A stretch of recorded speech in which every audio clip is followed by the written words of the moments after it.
দুই সহস্রাধিক মানুষের তাজা প্রাণ আর অন্তত হাজার দশেক মানুষের অঙ্গহানির এক রক্তক্ষয়ী যুদ্ধ থেকে মাত্র মাস তিনেক দূরে দাঁড়িয়ে আজকের কথাগুলো বলছি। শহরের রাস্তায় এখনো শহীদ ওয়াসিমদের রক্তের ছোপ ছোপ দাগ লেগে আছে। স্বাভাবিক জীবনে ফিরতে পারেনি এখনো শহীদের পরিবারগুলো। ইয়ামিনের মা হয়তো কাউকে পেলেই জানতে চাইছে আমার খোকার উপর কিসের এত রাগ ছিল ওদের। সে প্রশ্নের উত্তর হয়তো কেউ কোনোদিন দিতে পারবে না। বুকের ভেতর গুলি নিয়ে নিস্তেজ পড়ে থাকা শরীরটাকে ওরা যেভাবে কুকুরের মতো টেনে হিঁচড়ে খেয়েছে, সভ্য এই সমাজে সেই উত্তর কি আসলেই আছে?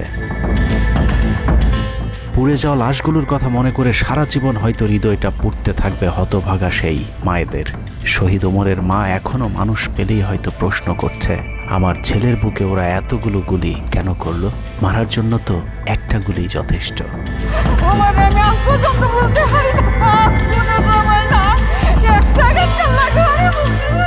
তৃষ্ণা পেলে মুগ্ধের মায়ের হয়তো কানে বেজে উঠবে, পানি লাগবে, পানি।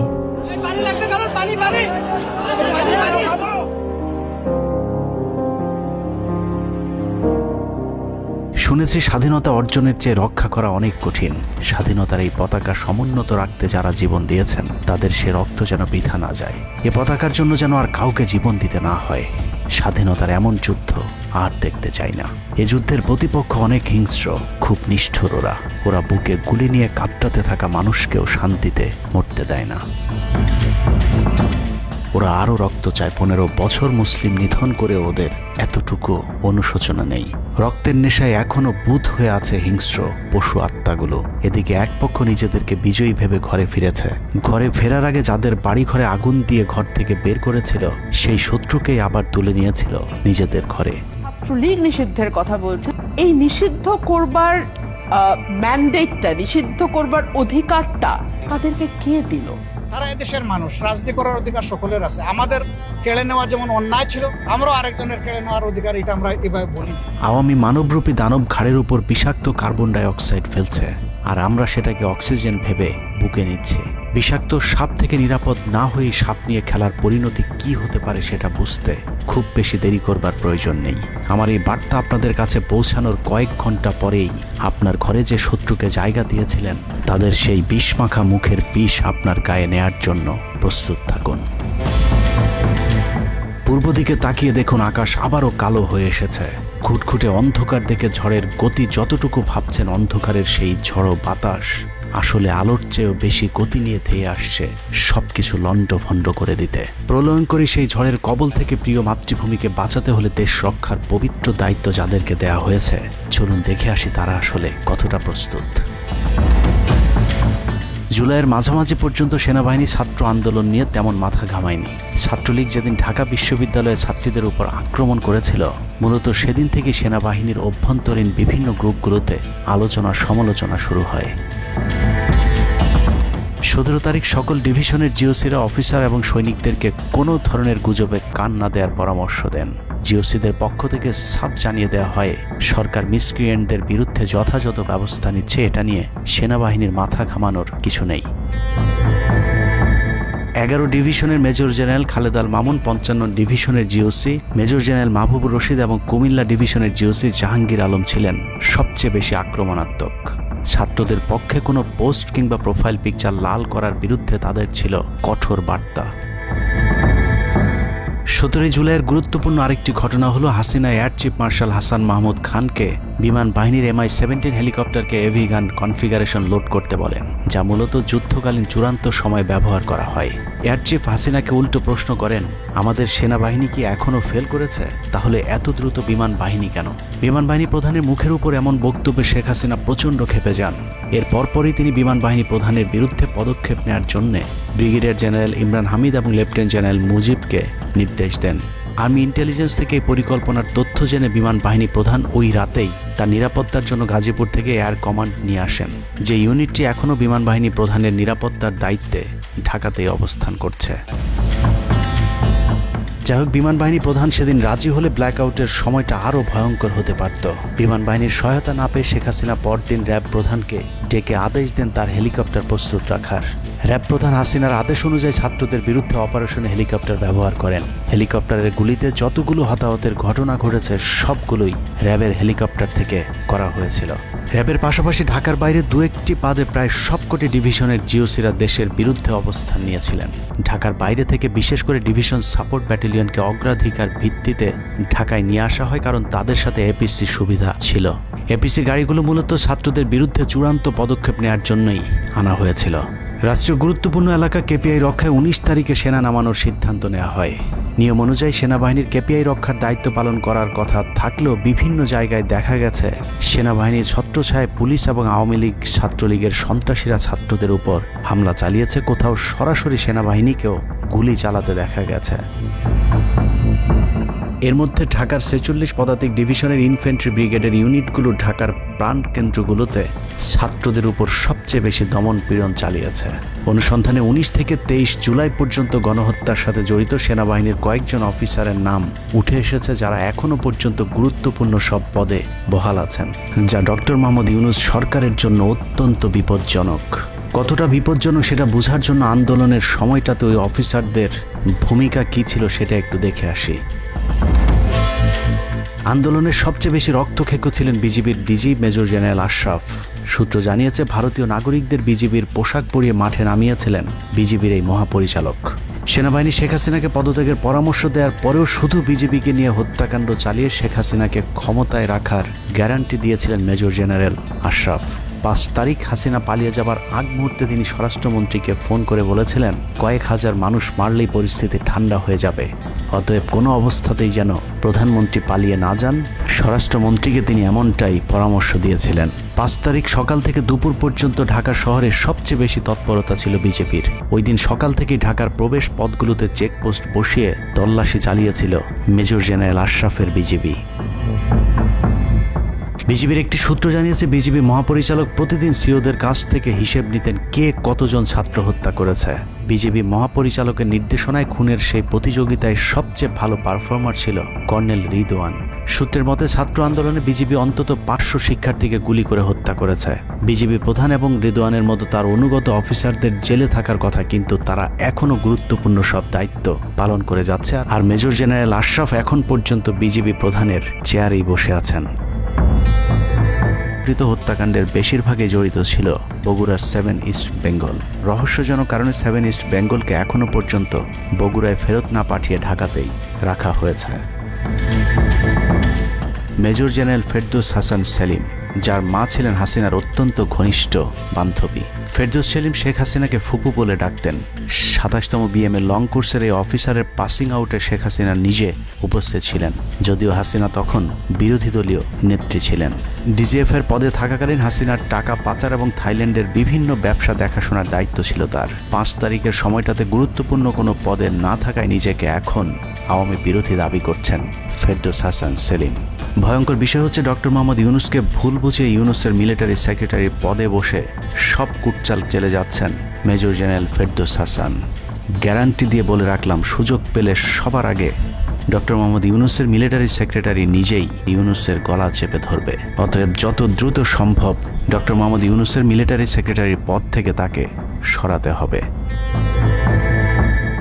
শেখ হাসিনার গণভবন ঠেকাতে সবচেয়ে বেশি শক্ত বলয় তৈরি করা হয়েছিল।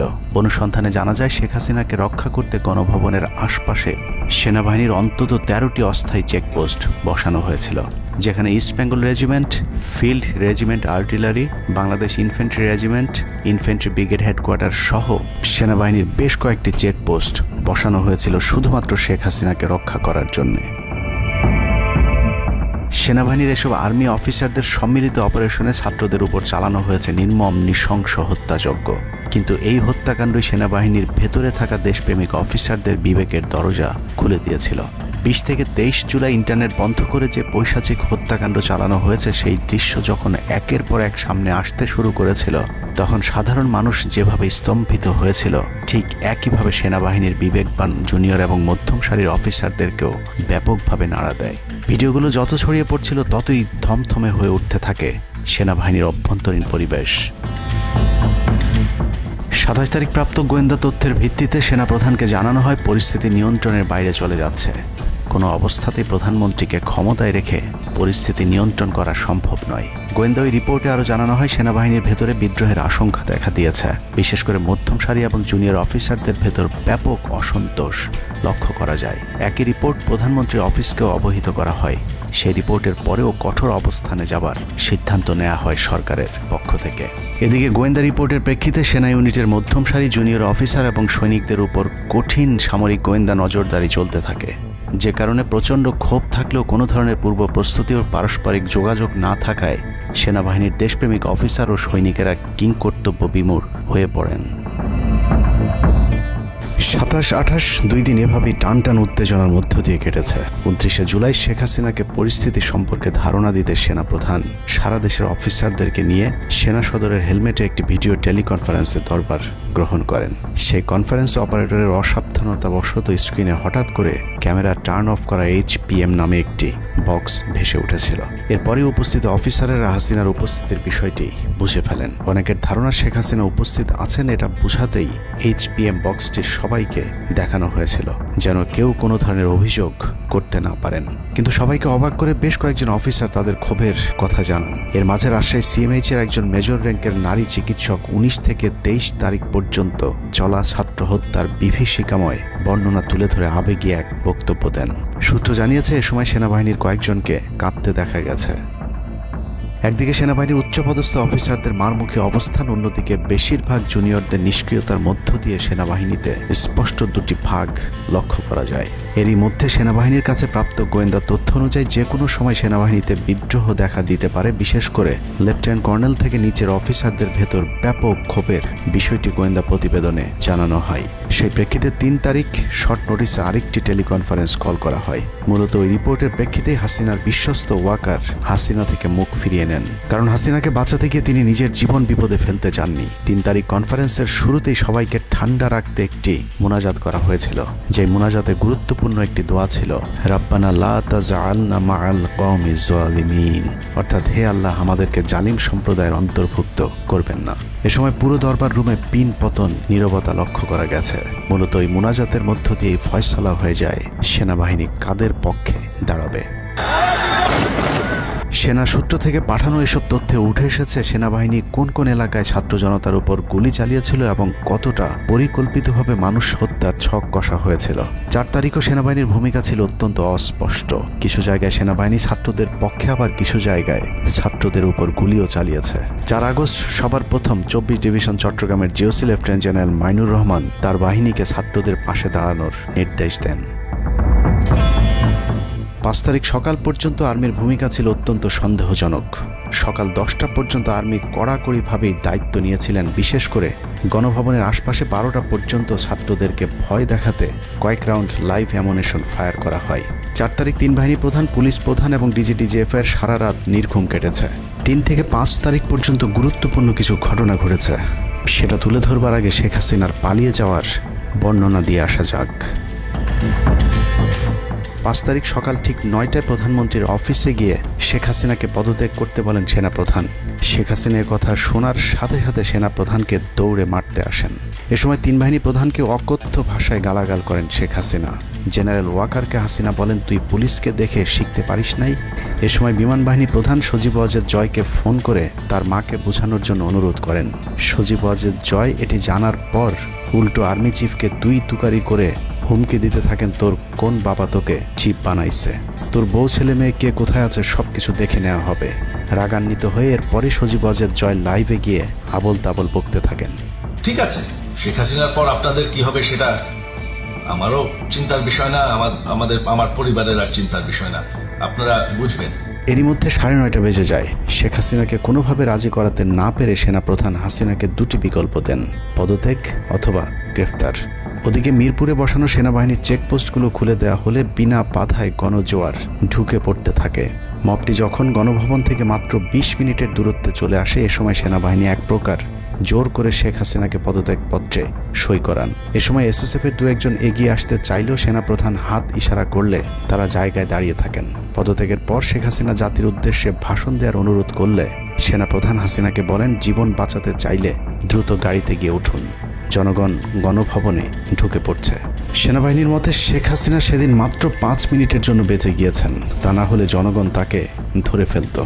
হাসিনাকে গণভবন থেকে উদ্ধার করে বিমানে ভারত পাঠিয়ে দেওয়ার জন্য মোট 3টি রুট প্ল্যান করা হয়েছিল। প্ল্যান এ, গণভবন থেকে গাড়ি বহরে বিমান বাহিনীর ব্লু স্কাই স্কুলের গেট দিয়ে তেজগাঁও বিমানবন্দরে ঢুকে ঢাকা সেনানিবাসে প্রবেশ এবং তারপর বিএএফ বেস দিয়ে বিমান বাহিনীর রানওয়েতে প্রবেশ। সেখান থেকে বিমান বাহিনীর C-130 যে বিমানে ভারতে উড্ডয়ন। দুর্ভাগ্যজনকভাবে ততক্ষণে বিপ্লবী জনতা শেওড়াপাড়া রাস্তা দিয়ে বিমান বাহিনীর ব্লু স্কাই স্কুলের গেট ক্রস করে আগারগাঁও চৌরাস্তা পর্যন্ত চলে এসেছিল। ওদিক দিয়ে ক্যান্টনমেন্টের জাহাঙ্গীর গেটও ছাত্র জনতার দখলে, তাই গণভবন থেকে গাড়িতে করে ঢাকা সেনানিবাসে ঢোকার সব পথ বন্ধ হয়ে গিয়েছিল, যে কারণে প্ল্যান বি অবলম্বন করতে হয়েছিল হাসিনাকে উদ্ধারকারীদের। প্ল্যান বি অনুযায়ী গণভবন থেকে বিমান ঘাঁটিতে যাওয়ার তখন একটাই পথ বাকি ছিল, তা হলো হেলিকপ্টারে যাওয়া। বিমান বাহিনীর MI-17 হেলিকপ্টার চন্দ্রিমা উদ্যানের পাশে বাণিজ্য মেলার মাঠে এসে অবতরণ করে। খুনি হাসিনা চন্দ্রিমা উদ্যানের পাশের রাস্তা দিয়ে বাণিজ্য মেলা মাঠে প্রবেশ করে এবং সেখান থেকেই হেলিকপ্টারে করে বিমান বাহিনী ঘাঁটিতে নিয়ে যাওয়া হয় তাকে। সেখানে গিয়ে তারেক সিদ্দিকী এবং সালমান এফ রহমানের জন্য কিছুক্ষণ অপেক্ষা করে শেখ হাসিনা। তবে শেষ পর্যন্ত সালমান এফ রহমানের পৌঁছাতে দেরি হওয়ায় শেখ হাসিনাকে নিয়ে কোনো গন্তব্য ছাড়াই 10:45 মিনিটে উড়াল দেয় বিমান বাহিনীর C-130 জুলিয়েট বিমানটি। সাধারণত বিমানের রুট ব্যবহারে কোড ব্যবহার করতে হলেও সেটা করেনি। রাডার ফাঁকি দিতে জীবনের ঝুঁকি নিয়ে এই পদ্ধতি অবলম্বন করা হয়েছিল।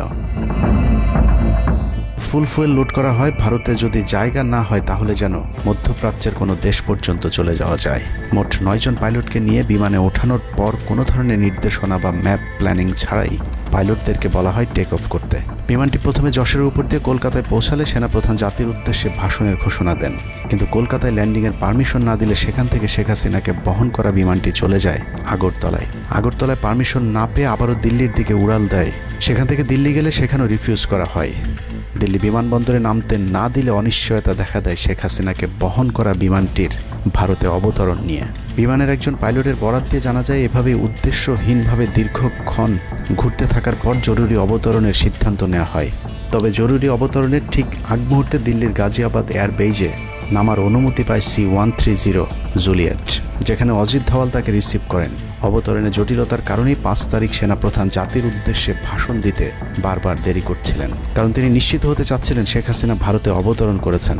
তারপরই বাংলাদেশের মানুষ মুক্তি পায় এক ফেরাউনের হাত থেকে। হাসিনা পালিয়ে যাওয়ার সেই খবর পৃথিবীর সবাই জানে, কিন্তু 3 থেকে 5 তারিখ পর্যন্ত ক্যান্টনমেন্টে কিছু ঘটনা ঘটেছে যেই ঘটনা এখনও আমাদের কাছে অজানা। 3 তারিখ সেনাপ্রধানের ওই ভার্চুয়াল মিটিংয়ের পর মোটামুটি নিশ্চিত হয়ে যায় শেখ হাসিনা অধ্যায় বাংলাদেশের শেষ। শুরু হয় ভারতের প্ল্যান বি বাস্তবায়নের প্রক্রিয়া। 3 তারিখ রাতে আসিফ নজরুলের সাথে ডিজিএফআই কার্যালয়ের পাশের একটি ভবনে আসিফ নজরুলের ঘনিষ্ঠ বন্ধু major general Hamid, lieutenant general Mujib এবং মেজর জেনারেল ফেরদৌস সেলিমের একটি গোপন বৈঠক হয়, যেখানে ভারতীয় গোয়েন্দা সংস্থার 16 জন কর্মকর্তা উপস্থিত ছিলেন। মূলত 5 তারিখ শেখ হাসিনা পদত্যাগ করার পর করণীয় নির্ধারণ করতেই ওই বৈঠক অনুষ্ঠিত হয়। দীর্ঘ এই বৈঠক শেষে মোট 3টি বিকল্প নির্ধারণ করা হয়। প্রথমটি জরুরি অবস্থা জারি করে সেনাবাহিনীর হাতে ক্ষমতা দেয়া, দ্বিতীয়টি আসিফ নজরুলকে প্রধান উপদেষ্টা করে একটি অন্তর্বর্তীকালীন সরকার গঠন। অন্তর্বর্তীকালীন সরকারের ভেতরে যেন ভারতীয় বলয়ের লোকজন বেশি সংখ্যায় রাখা যায় সেটা নিশ্চিত করার ব্যাপারেও আলোচনা হয় বৈঠকে, এবং সেটা নিশ্চিত করতে আসিফ নজরুলের পেছনে সেনাবাহিনীর ওই অংশটির সর্বোচ্চ সাপোর্ট থাকারও নিশ্চয়তা দেওয়া হয়। মূলত আসিফ নজরুলকে সামনে রেখে সেনাবাহিনীর মাধ্যমেই দেশ চালানোর পরিকল্পনা করা হয়েছিল 3 তারিখের ওই গোপন বৈঠকে। 4 তারিখ 3 বাহিনী প্রধানের মধ্যে দফায় দফায় বৈঠক চলেছে। সেই বৈঠক থেকে সিদ্ধান্ত হয় 5 তারিখ সকাল 9টার মধ্যে শেখ হাসিনাকে চূড়ান্তভাবে পদত্যাগের বিষয়টি জানিয়ে দেওয়া হবে। এর পরপরই আসিফ নজরুলকে আবারও ক্যান্টনমেন্টে ডেকে আনা হয় এবং শেখ হাসিনার পদত্যাগের পর আওয়ামী নেতা কর্মীদেরকে যতটা সম্ভব নিরাপত্তা দেয়া, বেসরকারি বিভিন্ন প্রতিষ্ঠানগুলোতে যতটা সম্ভব আগের কর্মকর্তাদেরকে রেখে দেয়া এবং বিটিআর হত্যাকাণ্ড নিয়ে কোনো ধরনের পদক্ষেপ না নেওয়ার সহ বেশ কিছু করণীয় ঠিক করে দেওয়া হয়।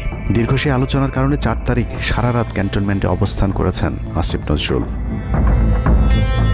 তাৎক্ষণিক আসিফ নজরুলের কাঁধে 2টি দায়িত্ব দেওয়া হয়: আর্মির প্রতি সকলে আস্থা তৈরি করা এবং হাসিনার পদত্যাগের পরপর ছাত্রদেরকে সেনাবাহিনীর নিয়ন্ত্রণে নিয়ে আসা। কথা মতো আসিফ নজরুল 4 তারিখ রাত এবং 5 তারিখ খুব সকালে ক্যান্টনমেন্টে বসে ফেসবুকে তিনি 2টি পোস্ট করেন। পোস্টের প্রথমটি 4 তারিখ রাতে সেনাবাহিনীকে প্যাট্রিয়ট সম্বোধন করে করা হয়। যেন সেনাবাহিনীর প্রতি ছাত্র জনতার আস্থা বেড়ে যায়। এবং পরেরটি সংখ্যালঘুদের বাড়িঘরে হামলা না চালানোর অনুরোধ করে পোস্ট করা হয়। দুপুর 12টার আগে আসিফ নজরুলের করা হিন্দুদেরকে নিয়ে ওই পোস্টে প্রমাণ করে আসিফ নজরুল আগে থেকেই জানতেন কিছুক্ষণ পর আসলে কি ঘটতে যাচ্ছে। আমরা এখন আর্মি চিফের সাথে একটা আলোচনায় আছি। আমি যতটুকু ওনার সাথে কথা বলেছি আমার কাছে মনে হয়েছে, আশা করছি আপনাদের জন্য অনেক বড় সুসংবাদ আসছে। বিজয়ের খবর আগেই জেনে যাওয়াটা সমস্যা না, কিন্তু সমস্যা হলো আসিফ নজরুল সবাইকে আন্দোলনের কেন্দ্রবিন্দু ঢাকা বিশ্ববিদ্যালয়ে যেতে না বলে ক্যান্টনমেন্টের সুখবরের অপেক্ষায় থাকতে বলেন।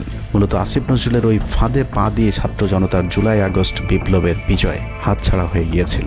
ছাত্র নেতাদের সরলতাকে কাজে লাগিয়ে আসিফ নজরুল নাহিদ আসিফদেরকে সেনাপ্রধানের কাছে আসতে বলেন। নাহিদ, আসিফ, মাহফুজরা সেনাপ্রধানের কাছে যাবার আগে আসিফ নজরুলের প্রধান উপদেষ্টা হবার বিষয়টি চূড়ান্ত হয়ে যায়। সমন্বয়কেরা পৌঁছানোর পর সেনাপ্রধান তাদেরকে জানায় আসিফ নজরুল হচ্ছেন প্রধান উপদেষ্টা।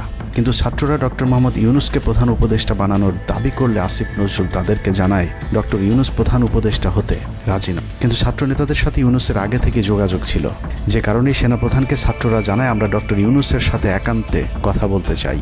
ছাত্ররা ডক্টর ইউনুসকে ফোন করলে তিনি জানান প্রধান উপদেষ্টা হতে চান না সেনাবাহিনী কিংবা আসিফ নজরুলের কাছে তার এরকম কোনো বার্তা তিনি দেননি।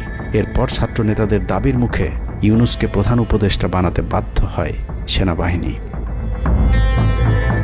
ডক্টর মোহাম্মদ ইউনুসকে প্রধান উপদেষ্টা করা হলেও ক্ষমতার কেন্দ্রে থেকে যায় ভারত নিয়ন্ত্রিত ক্যান্টনমেন্টের মদতপুষ্ট আসিফ নজরুল, যাকে তারা সুনিপুণভাবে গেল এক যুগে তিলে তিলে তৈরি করেছেন। আসিফ নজরুল তার মন্ত্রণালয়ের বাইরেও সবখানে নিয়োগ থেকে বদলি বরখাস্তের একক ক্ষমতা ভোগ করতে থাকে। একদিকে সেনাবাহিনীর ছত্রছায়া আসিফ নজরুলের হাত ধরে ভারতীয় এজেন্টদেরকে গুরুত্বপূর্ণ সব পদে বসানো হচ্ছিল, অন্যদিকে চলছিল পুরো দেশ দখলের ভয়ঙ্কর ষড়যন্ত্র। কিন্তু ছাত্রদের চাপের মুখে আসিফ নজরুলের পরিবর্তে ডক্টর মোহাম্মদ ইউনুসের প্রধান উপদেষ্টা হবার বিষয়টি কোনোভাবেই মেনে নিতে পারেনি সেনাবাহিনীর ভারতপন্থী অংশটি, যে কারণে 5 তারিখ রাতেই একটি ব্যর্থ সেনা কুয়ের ষড়যন্ত্র করা হয়েছিল। 5 তারিখের পরপরই ইউনুসের একের পর এক ভারতীয় আগ্রাসন বিরোধী বক্তব্যে আতঙ্কিত হয়ে ওঠে ভারতীয় বলয়, যে কারণে 8 তারিখ শপথ নেয়ার আগেই ডক্টর মোহাম্মদ ইউনুসকে হত্যা করে সেনা কুয়ের আরেকটি চেষ্টা চালায় সেনাবাহিনীর ওই অংশটি। 8 তারিখ ডক্টর ইউনুসের নেতৃত্বে নতুন সরকার শপথের ঠিক আগ মুহূর্তে একটি সেনা কুয়ের চেষ্টা করা হয়। কুয়ের নেতৃত্ব দেন লেফটেন্যান্ট জেনারেল মুজিব এবং মেজর জেনারেল হামিদুল হক।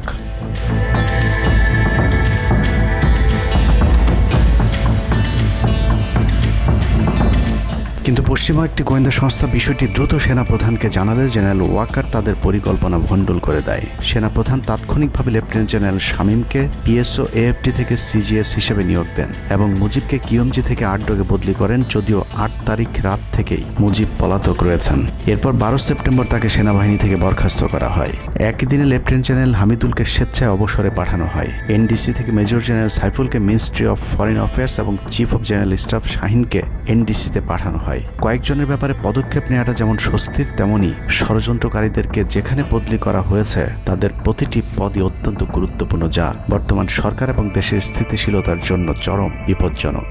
কতটা বিপজ্জনক সেটা জানতে চলুন শুরুতেই যে প্রলয়ঙ্কারী ঝড়ের কথা বলেছিলাম সেখানে ফিরে যাওয়া যাক। ভারতীয় গোয়েন্দা সংস্থা 5 তারিখের পর থেকে দেশে নানাভাবে একটা সাম্প্রদায়িক দাঙ্গা বাঁধানোর চেষ্টা চালিয়ে যাচ্ছেন, যেটাকে কেন্দ্র করে বাংলাদেশে একটা সামরিক অভিযান চালানো যায়। এই দাঙ্গা বাঁধাতে ভারতীয় গোয়েন্দারা আওয়ামী লীগ, হিন্দু এবং ইসকনকে কিভাবে ব্যবহার করছে সেই পরিকল্পনার ছক এখন বাংলাদেশি গোয়েন্দাদের হাতে। একটি গোয়েন্দা সংস্থা থেকে যেসব তথ্য আমার কাছে পৌঁছেছে তা রীতিমতো এই দেশের অস্তিত্বের জন্য হুমকি স্বরূপ। আওয়ামী লীগ, হিন্দু আর ভারতের এই চক্রান্ত যদি সঠিকভাবে মোকাবেলা করা না যায় তাহলে অচিরেই বাংলাদেশের অবস্থা হবে হায়দ্রাবাদের মতো। জননেত্রী শেখ হাসিনাকে দেশ থেকে সরে যেতে বাধ্য করেছেন।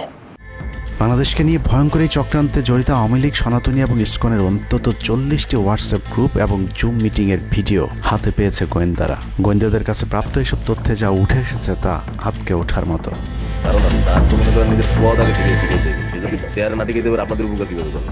সেনাপ্রধান জামাত হলে এতদিন আওয়ামী লীগ বাইকে ফেলা দিত, ঠিক আছে?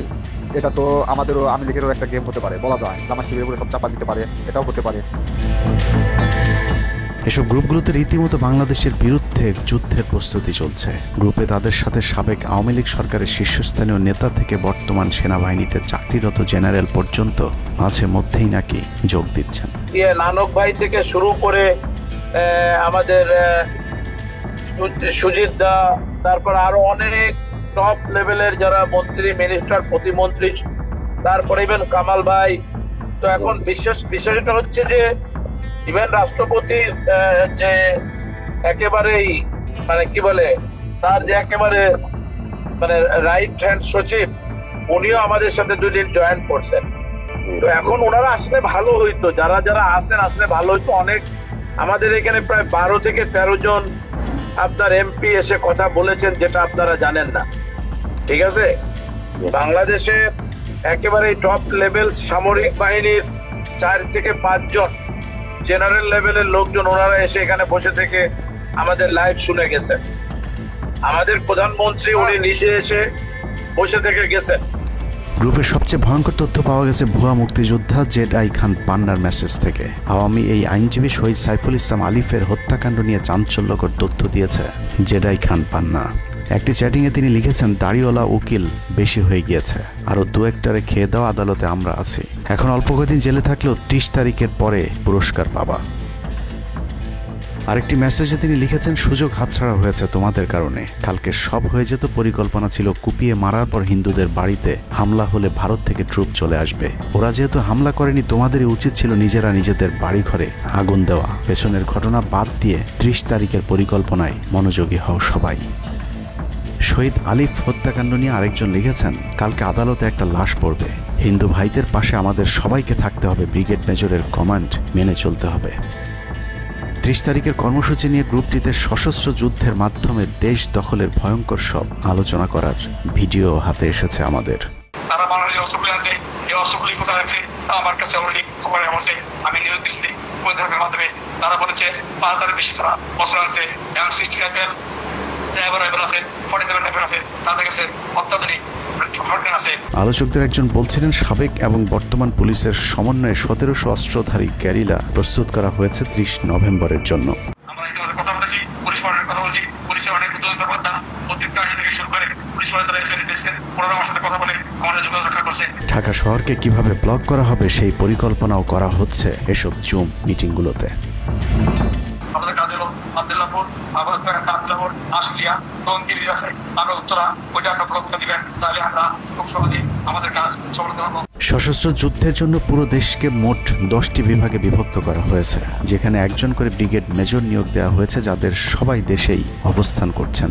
এর মধ্যে গ্রুপে প্রাপ্ত জেডআই খান পান্নার নম্বরটিতে মেসেজ পাঠানো হলে মুহূর্তেই সাড়া দেন তিনি। কল করতেই গড় গড় করে সবকিছু স্বীকার করেন। জেডআই খান পান্না, জি আমি তাই। 30 তারিখ 50 থেকে 80 ভাগ পুলিশ, আনসার, এমনকি সচিবালয়ের আমলারাও তাদের পক্ষে মাঠে নামবে বলে স্বীকার করেন গেরিলা আক্রমণের পরিকল্পনাকারী জেডআই খান পান্না। আপনারা কি কোনো গেরিলা ইনভেশন হামলা করা যাবে? ঢাকার স্টুডেন্টরা যদি এখনো সাপোর্টার্স অর্গানাইজ হইতে নামে, এই অ্যাডমিনিস্ট্রেশনের 50% না 80% লোক নেমে আসবে, পার্টিকুলারলি পুলিশ, আনসার এবং সেক্রেটারিয়েট থেকে। পালিয়ে যাবার আগে এই ভিডিও প্রচারের সাথে সাথে রাষ্ট্রদ্রোহিতার অভিযোগে তাকে গ্রেফতার করতে হবে, তাহলে চক্রান্তকারীদের আরও পরিকল্পনার তথ্য পাওয়া যেতে পারে। ভবিষ্যতে এ ধরনের ষড়যন্ত্র বন্ধ করতে গ্রুপে থাকা সকলের মোবাইল নম্বর এবং চেহারা দেখে শনাক্তের পর দ্রুত গ্রেফতার করতে হবে। সূত্র জানিয়েছে, ডিজিএফআই প্রধানের প্রত্যক্ষ তত্ত্বাবধানে চলছে এসব দেশবিরোধী তৎপরতা। আর্মিকে ম্যাজিস্ট্রেসি পাওয়ার দেয়া হলেও তাদেরকে ক্ষমতা প্রয়োগ করতে দেওয়া হচ্ছে না, যে কারণে আওয়ামী লীগ নেতারা বেশিরভাগ এখনও দেশে থাকলেও তাদেরকে ধরা হচ্ছে না। অতএব সেনাবাহিনীর উচ্চপদস্থ হাসিনাপন্থী অফিসারদেরকে দ্রুত সেনাবাহিনী থেকে সরাতে হবে। 5 তারিখ সেনাপ্রধান যে ভূমিকা রেখেছেন তার জন্য তিনি অবশ্যই প্রশংসার দাবিদার, কিন্তু সেনাপ্রধানকে প্রমাণ করতে হবে তিনি আসলেই নায়ক নাকি খলনায়ক। 5 তারিখের পরেও সেনাবাহিনীর গুরুত্বপূর্ণ পদগুলোতে রদবদল না করা এবং গুম খুনের সাথে জড়িত অফিসারদের বিরুদ্ধে কোনো ব্যবস্থা না নেওয়া সহ বিডিআর হত্যাকাণ্ডের বিষয়ে দৃশ্যমান কোনো পদক্ষেপ না নেওয়া খুবই সন্দেহজনক। সূত্র জানিয়েছে, সেনাপ্রধানের স্ত্রীর সাথে প্রতিনিয়ত শেখ হাসিনার যোগাযোগ রয়েছে। অতএব সেনাপ্রধানকে দ্রুত তার অবস্থান পরিষ্কার করে সেনাবাহিনীর গুরুত্বপূর্ণ পদগুলোতে নতুন করে নিয়োগ দিতে হবে। সেনাবাহিনীর জুনিয়র এবং মধ্যম সারির অফিসার এবং সৈনিকদের সবসময় দেশের স্বার্থে যুদ্ধের জন্য প্রস্তুত থাকতে হবে। মনে রাখতে হবে সেনাবাহিনী আমাদের আস্থার প্রতীক। সিনিয়র অফিসারদের দেশবিরোধী আদেশ এলে সৈনিকদেরকে নিয়ে তাদেরকে প্রতিহত করতে হবে। মনে রাখতে হবে সংখ্যায় আপনাদের মতো দেশপ্রেমিকদের সংখ্যাই এখনও সেনাবাহিনীতে বেশি। দেশের যে কোনো প্রয়োজনে সেনাবাহিনী যদি জনগণকে ডাক দেয় তাহলে এ দেশের প্রতিটি মানুষ জীবন দেওয়ার জন্য প্রস্তুত রয়েছে। ডক্টর মোহাম্মদ ইউনূসের পাশে থাকা ভারতীয় গুপ্তচর আসিফ নজরুল, মিলিটারি সেক্রেটারি ফেরদৌস হাসান সেলিম এবং প্রেস সেক্রেটারি শফিকুল আলমকে দ্রুত সরাতে হবে। প্রধান উপদেষ্টার সাথে ছাত্র নেতাদের সাক্ষাতের পথ সহজ করতে হবে। আসিফ নজরুল্লাহ অসৎ উদ্দেশ্যে মাহফুজ আলমকে তার পাশ থেকে সরিয়েছে।